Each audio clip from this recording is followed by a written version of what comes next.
De Beijing, rendons-nous à Dubaï qui accueille la COP28. Sur place, il a été question de la maîtrise de l'urbanisation pour contribuer à lutter contre le changement climatique.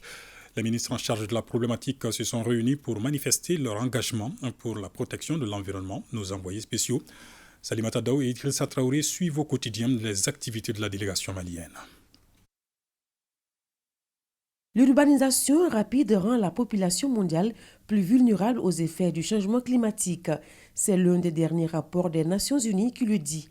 Depuis Dubaï, les ministres en charge de la question attirent l'attention de l'opinion internationale sur la nécessité de développer des initiatives pour maîtriser l'urbanisation. Les conséquences du processus d'urbanisation rapide en Afrique s'accompagnent d'un corollaire dangereux, la création de zones et de populations moins armées pour faire face au changement climatique.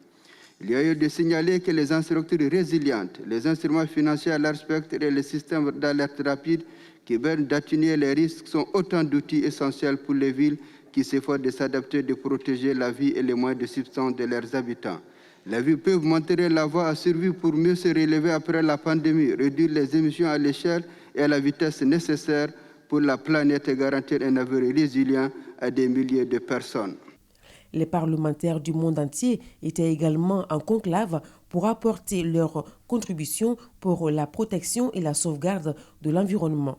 D'ores et déjà, il y a des engagements qui ont été pris. Maintenant, il faut les surveiller à la lettre pour la bonne application.